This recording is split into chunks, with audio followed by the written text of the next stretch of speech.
Thank you very much. Appreciate your testimony. We now hear from Ms. Tanya Logshina, Deputy Director of Human Rights Watch in Moscow. Welcome. Dear Mr. Chairperson, thank you very much for giving me an opportunity to speak at these hearings today.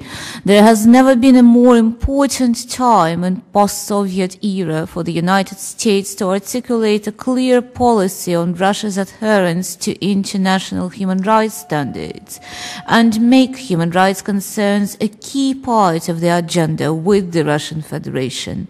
Human Rights Watch has been working from Russia. We've had an office in Russia for over 20 years now, which is, well, pretty much as long as the very existence of the contemporary Russian state.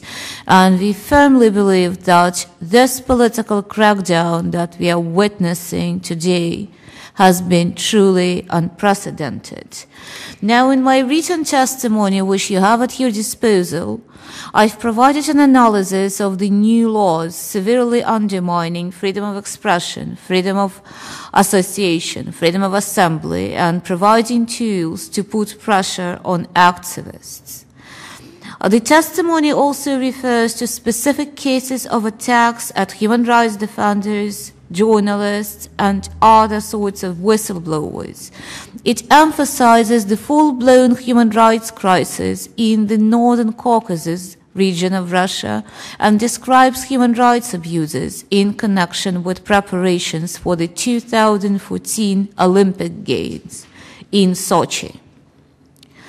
The testimony does not touch upon the Magnitsky Bill for the sole reason that Bill Browder is one of the esteemed speakers at this panel today, and his remarks truly do justice to this legislation. Now, I'm very conscious of time limitations, and therefore, instead of trying to summarize my entire testimony, which is available in writing, I'd rather tell you a couple of stories. Story number one, Human Rights Watch rather prides itself in never making factual mistakes. Every time we produce a written document, we always do our best to make sure that the veracity of information is 100%. However, I did make a very peculiar mistake just a couple of days ago, and that's something that I want to tell you about. I was trying to put together a press statement which had to do with President Putin's meeting with Angela Merkel, the German Chancellor. And the meeting is happening on Friday, tomorrow in fact.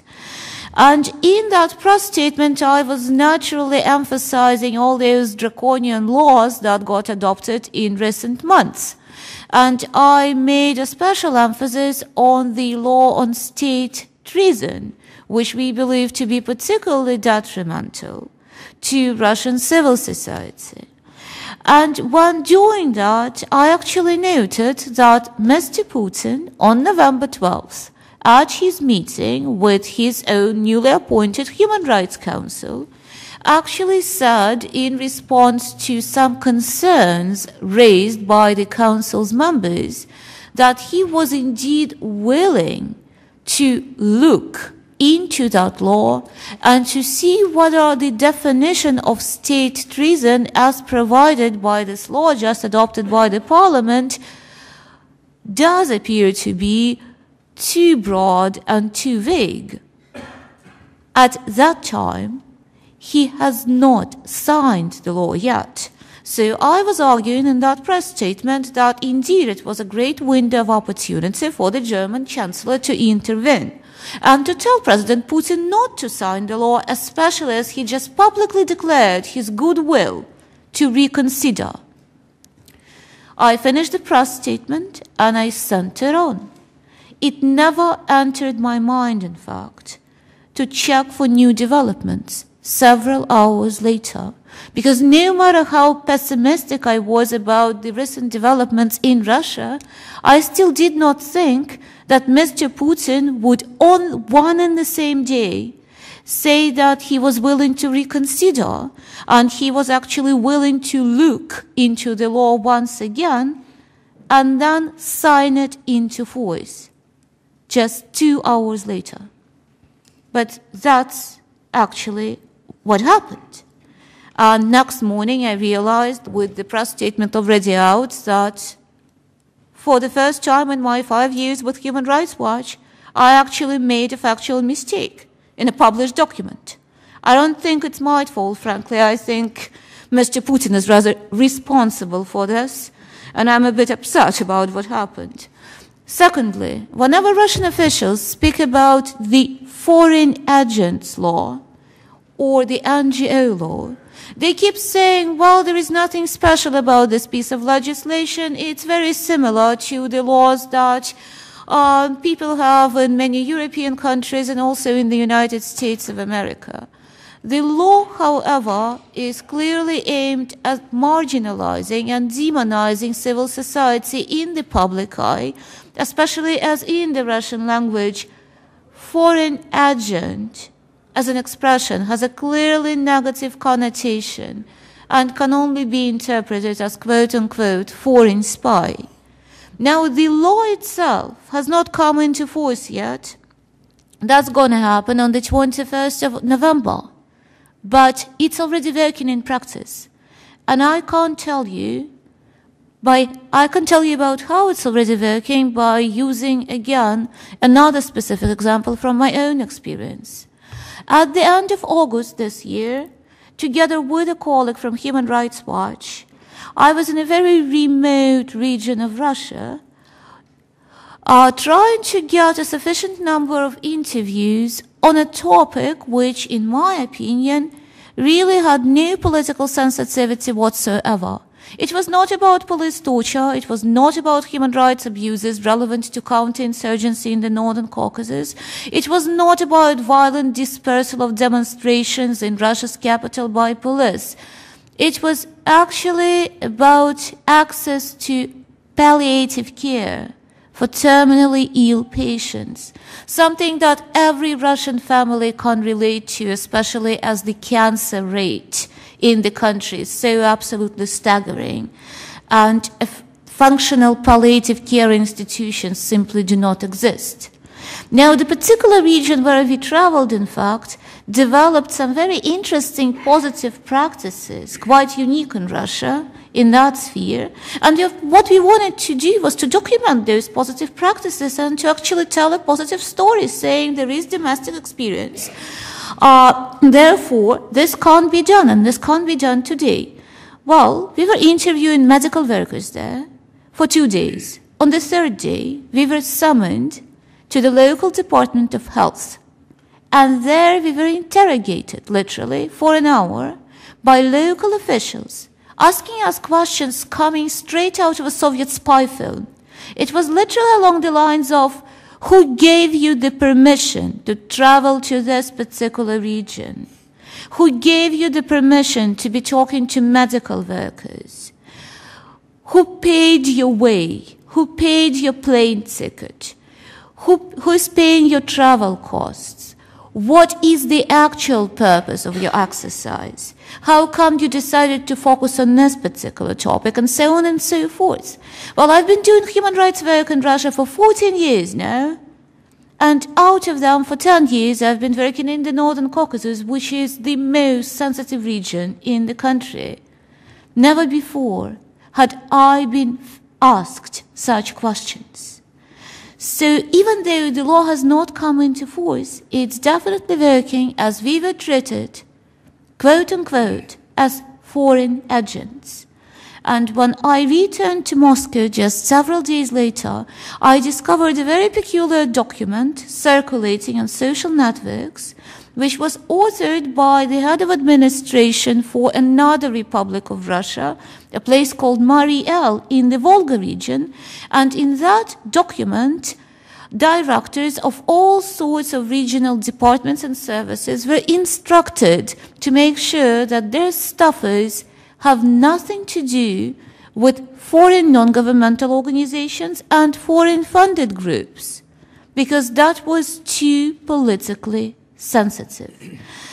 So this is where we stand in Russia today, and this is the reason why we are calling U.S. Congress to intervene without delay, and to recommend in particular that the Russian authorities put an immediate end to the crackdown on civil society activists, that they repeal the amendments to the law on treason, repeal the amendments under which NGOs that accept foreign funding must register and identify themselves as foreign agents, revise laws on public assemblies, ensuring in particular that any sanctions for violations are proportionate and do not create undue obstacles to freedom of assembly, investigate and prosecute attacks on human rights defenders and journalists, ensure access to the North Caucasus region of international monitors, including relevant UN human rights mechanisms, ensure meaningful accountability mechanisms to bring perpetrators of serious abuses to justice,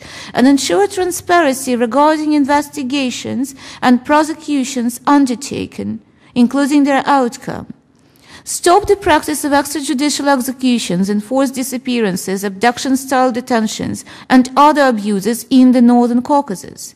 Fully implement judgments on Chechnya handed down by the European Court of Human Rights. There are over 210 judgments to date, and not a single one of them has been properly implemented.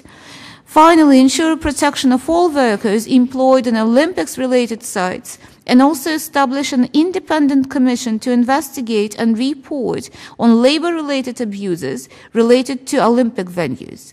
Ensure fair and transparent compensation for those facing resettlement in Sochi and those who have been already resettled, and insist that the government effectively responds to any complaints about compensation or resettlement, including for those who have been already resettled. Thank you. Well, thank you very much for your testimony, and we appreciate the work of Human Rights Watch, and thank you for pointing out your factual error. For the record, we'll hold Mr. Putin responsible, so please know it's not a reflection on anything on you, but we do appreciate your incredible work, so thank you so much. Thank you. And finally, we're going to hear from Ms. Fatima Lisova, a correspondent with Voice of America, Voice of America's Russian service. We are grateful that you are here. Good afternoon, Chairman McGovern, Congressman Ellison. It's an honor to be here, and I'm deeply honored to be at the same panel with Susan, Mr. Browder, whose work and efforts I deeply admire, and Tanya Lakshina, who is known for her long fight for human rights and freedom in Russia. Please note that all the views and opinions I will express today are my own and do not reflect the views of the Voice of America or the United States government. I worked in the North Caucasus as a reporter for Associated Press. My affiliation with the American media outlet was reason enough to be targeted by the FSB, which is the descendant of the former KGB. I look at the topics of this hearing today and testify, I have experienced it all. I was detained, interrogated, kidnapped, abused, tortured. I was labeled as an American spy with stories of my betrayal published in the government-controlled newspapers. I have lived through public isolation and constant surveillance. I have witnessed brutalities conducted by the Russian military and security forces. All too often, the victims of these acts are civilians, including pregnant women and infants. The most disturbing part is that my story is not unique for my region. It is rather common. In my opinion, the new Russian legislation, which was discussed today, already has been tested in the North Caucasus, in real situation on real people, and proved to be an effective tool to suppress any kind of dissent. During the last 2 decades, the North Caucasus remains the most violent region in Eurasia. 2 wars in Chechnya have left behind a deeply damaged, traumatized civil society and multiple unsolved issues. Now the violence is spreading throughout the region. On the daily basis, we receive news about clashes between the Russian security forces and local Islamic rebels in Dagestan, Ingushetia, and Kabardino-Balkaria. The resistance has transformed from ethnic separatist rebellion into military Islamic movement with the jihadi elements. The Kremlin continues to argue that the radicalization is a result of the impact of the efforts by outside influences. The head of Chechnya, Ramzan Kadyrov, appointed and favored by President Vladimir Putin, generally names the United States as the main force behind the destabilization in the region. The Kremlin also claims that the North Caucasus rebellion is a part of a global terrorist network that includes Al-Qaeda. There's two ideas: the West acting as a destabilizing power and Al-Qaeda as a radicalizing force determine the Kremlin's long-term strategy in the North Caucasus. This is based on two goals. First, isolate. Second, suppress. According to the observations by major human rights organizations and groups, the real cause of deterioration of the situation in the North Caucasus is Kremlin's disproportional use of force and repressive policy, not the influence of West. The direct consequence of Kremlin's policy is the radicalization of local youth and spread of violence across the region. The first pillar of the above-mentioned policy, the isolation of the region, is a vital condition for the realization of the second pillar, the suppression. The combination of these two ideas creates a thick roof under which the Kremlin is free to practice widespread violations of human rights and freedoms, including the very basic right to life. The consequences of this policy affect the lives of local civilians on every level. Most of the people in the North Caucasus whom I've recently interviewed say that they live in fear. They don't trust the authorities, and they are afraid to become victims of the Russian security forces even more than they are afraid of the rebels. The Kremlin's isolation policy was successful. The region is extremely difficult to access for the foreign media as well as for the human rights groups due to the multiple registration and license requirements by the Russian Ministry of Foreign Affairs, by Ministry of Internal Affairs, by the Federal Security Services, etc.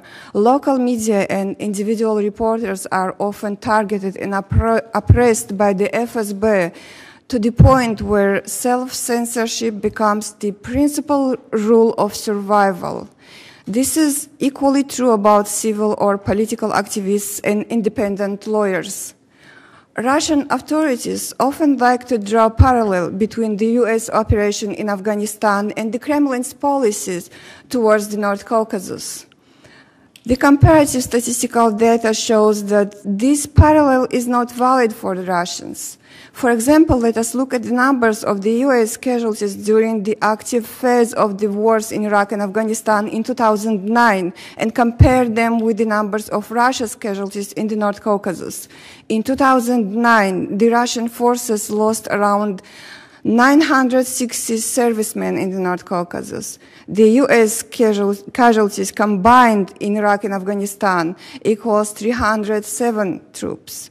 However, there is a gigantic difference between these two situations. Firstly, the territory of the North Caucasus is 5 times smaller compared to Iraq or Afghanistan. But the main difference is that the Russian government calls its act in the North Caucasus a counter-terrorism operation when it conducts full-scale military operation on its own soil against its own citizens. By admitting this fact, the Kremlin would reveal the plain truth. Its policy in the North Caucasus is not only a failure, it also creates a threat to the stability and security in Eurasia. Thank you. This ends my statement, and I'm happy to answer any questions. Thank you very much for your excellent testimony. I have a few questions, but before I do, I'm going to yield to my colleague, Mr. Ellison, to go first. Thank you, Mr. Chairman. And again, thank you to everybody on the panel. Very, very enlightening. Ms. Lakshima, what might be the impact of the new law requiring Russian non-governmental organizations to register as foreign agents if they receive foreign grants? Thank you very much for your question, Representative. Thank you very much for your question, Representative Ellison. The new law puts Russian non-governmental organizations in a truly impossible situation.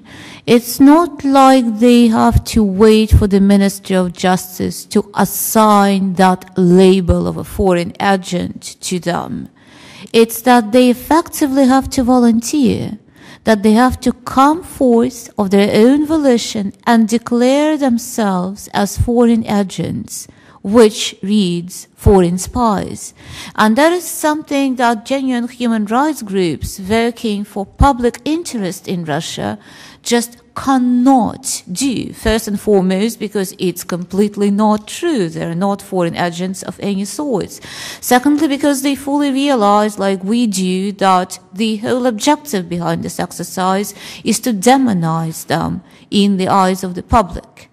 But let's say that we have an organization, say like the Moscow-Helsinki group, which is the eldest of human rights organizations now operating in Russia, and that is clearly saying we are not going to register as foreign agents, no matter what. So if you've got the Moscow-Helsinki group, and the Ministry of Justice comes after them and says, we have evidence that you are in fact a foreign agent, but you never registered, what happens then? The case goes to court. And while the case is in court, the activities of the organization are going to be effectively suspended. So the organization will not be able to do any work. It will not be able to play any public role. Its leadership will not be able to make any public appearances. During all the time that a court of law needs to consider the evidence against the organization. Now, we all know that justice in Russia is severely compromised. The recent case of the Pussy Riot feminist punk band illustrates that quite clearly. So the outcome of such trials is most unfortunately quite predictable as well. Now, if the organization is found at fault by a court of law, then it will not be able to resume its activities, and the leadership of the organization will also suffer criminal sanctions, all the way up to actual imprisonment. Several Russian organizations, which are known as leading human rights groups in the country, are in fact thinking of filing a joint complaint with the European Court of Human Rights, presenting themselves as potential victims of that legislation without waiting for their activities to get effectively suspended, because they have no doubts that that's exactly what's going to happen in recent future. Thank you. Ms. Telesova, how has the media been able to cover this phenomenon that Ms. Lokshima just described? I mean, is media freedom been compromised at all to be able to talk about the effects of some of these laws? Or is there a tolerance for open criticism of the law in the media, or has media criticism or even analysis of these laws been curtailed? Thank you for the question. Actually, I've done a project with the Pulitzer Center and with the National Endowment for Democracy on media freedoms in Russia. If you analyze Russian media, you will see that most of the main TV stations and newspapers belong to the government, funded by the government or the Gazprom, the government-owned company. So regardless to their ownership, they still remain very pro-governmental. If you analyze the coverage of the events in the country, by a main TV station, for example, 90% of the coverage is on Putin. What Mr. Putin said, where Mr. Putin go. There is, however, a few independent media outlets remaining in the country, but even in those outlets, the situation is very much complicated. As I said, there is a high level of self-censorship. Wow. There is a difference between the local, rural area newspapers and media and the central media, mainstream media in Russia. And the further they are from Moscow, from Kremlin, the situation is worse in the media. Thank you, ma'am. And Ms. Cork, you know, there's been a number of things that you all, the four of you, have described. Have there been public protests? And if so, what has been the government reaction? Have permits been issued for such protests? And what is just the state of, you know, free expression, public assembly in Russia? Thank you for your question. So take it back to the December protests of a year ago.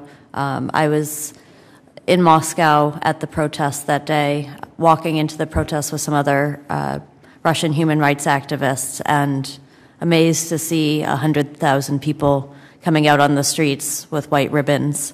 At that point, we felt a certain hope and optimism that the Russian people were standing up and demonstrating that they were trying to hold their government accountable. They wanted a better future for Russia.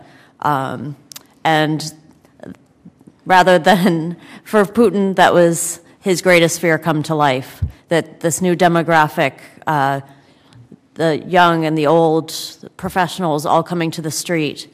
And shortly after that, he began putting into place this slew of repressive laws to make sure that he had the fix in for that never to happen again.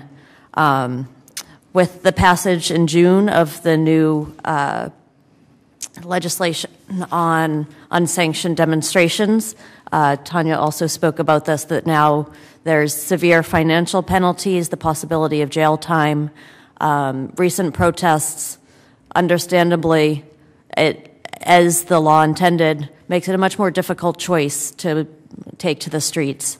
A couple weeks ago, there was an opposition anti-Putin protest, and I believe a couple thousand people came out, and there were a number of arrests, in particular Alexei Navalny, Ilya Yashin, Udaltsov, who have repeatedly been arrested.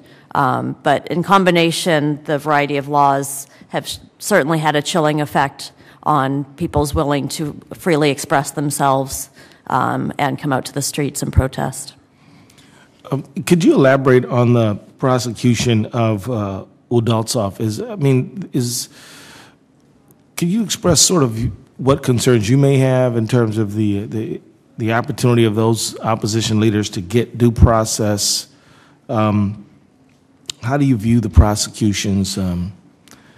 Could you just kind of elaborate on the prosecutions itself? Do you expect that what kind of outcomes do you expect to have happen? What quality of justice do you expect to see occur? I'm quite fearful, as I believe they are too. I mean, the first problem is that all of these laws are so badly written that it creates this shadow of fear that almost anything can fall under the new legislation. So from the starting point, the laws itself are not fair. And I think for the Kremlin, this is a perfect solution for them, that they've created this vast array of tools that almost anything can be illegal.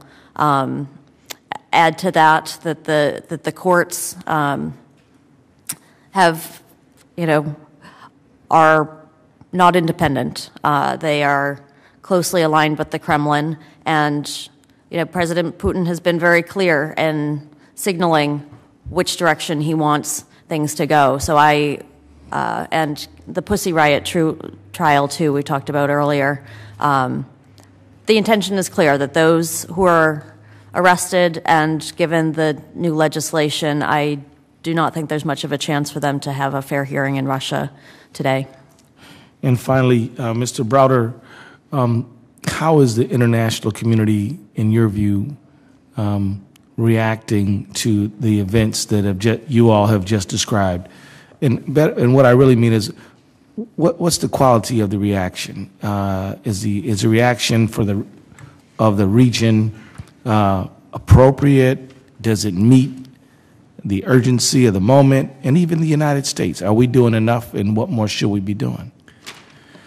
There is a fundamental problem that the Russian victims of all these abuses have with the international community, which is that, I should say international governments, is that the government here in America, the government in Britain, the governments in Europe, none of them want to have troubles with the Russian government. The U.S. State Department doesn't, the British Foreign Office doesn't. And therefore, if you were to sit down and have a private heart-to-heart talk with the foreign minister of any European country or the Secretary of State here, they have to balance out they want to seem to be doing the right thing by their own people, but they don't want to have any troubles with the Russians. And so we ended up in this situation where lip service is paid. And this, by the way, is not any specific criticism of any government. This goes back for the last 25 years. Everybody used empty words to criticize the things that were going on. And what's happened over the last 12 months is things have gotten substantially worse in Russia. I mean, dramatically worse. And those tools don't work anymore, which is one of the reasons why I'm so heartened by the Magnitsky Act coming into place, because as opposed to words, we're creating the first time since Jackson Vanik of real consequences for these types of actions. And thankfully, we have, in the United States, there is a separation of powers between the executive and the legislative branch. And so the legislative branch, even, and Chairman McGovern is in the same party as the president, but he can see that sometimes the legislative branch has to hold the government's feet to the fire. And oh yeah, we've seen that a little bit over the years. And thankfully, we've it's starting here, and I believe that there will be a domino effect when this law is passed in the United States, that European countries will do the same thing because they don't have the same separations of power. And so, to summarize, not enough is being done anywhere, consequences as opposed to words, and thankfully the Magnitsky Act is hopefully the first domino that will fall that will create the consequences. And as I wrap up, is there anything that, any additional thoughts that any of my questions may have sparked in any of you that you want to share before I yield the microphone? Let me just say one thing on the Magnitsky Act, which is that the key to the Magnitsky Act is naming names. There is a provision at the end of the Magnitsky Act called the confidential annex, which allows the president to put people on the confidential annex who they believe it would harm national security if they put them in the public domain. And I would hope that that you and all of your colleagues in Congress, when this law passes, hold the feet to the fire of the administration and don't allow them to put all Russians in the confidential annex, because it's naming and shaming, which is what's the effectiveness of this piece of legislation. Okay. Yes, ma'am. Thank you. I would simply like to draw your attention once again to the new law on state treason, which I mentioned in my testimony, and I would want to explain how come we are so extremely worried about it.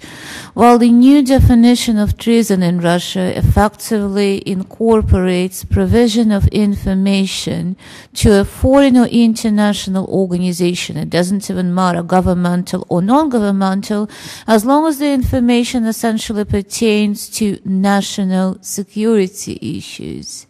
And therefore, any kind of a meeting of a Russian national, and especially of a Russian activist, with a foreign official, with a member of a foreign or international agency, including potentially even intergovernmental organizations like the Council of Europe, like the United Nations, or say the United States Congress or the Bundestag, could be potentially criminally liable under this law.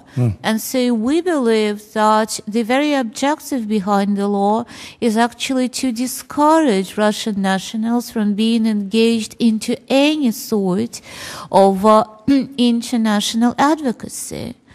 Then again, Russian nationals working for international organizations, including international human rights groups like myself, the very job description of such people would then be criminally liable. Because, say, what do I do at Human Rights Watch? I effectively gather information about human rights abuses by Russian officials, including abuses by the law enforcement and the military in this very sensitive Northern Caucasus region, which Ms. Plisova here described quite eloquently. And I share this information with this international organization of mine and the rest of the world. So I guess I'm liable by job description, and this is the first thing that essentially comes to mind. So we were indeed quite shocked by the cynicism of Mr. Putin on one and the same day, saying, well, I'm ready to reconsider, and then signing the law into force. And we are urging all Russia partners, including the United States, to make it very clear to the Russian authorities that this situation is simply unacceptable. Thank you very much. And I do have a conflicting hearing to go to, but I'd like to just, again, offer you my sincere gratitude for coming forward today and sharing this vital information. Thank you.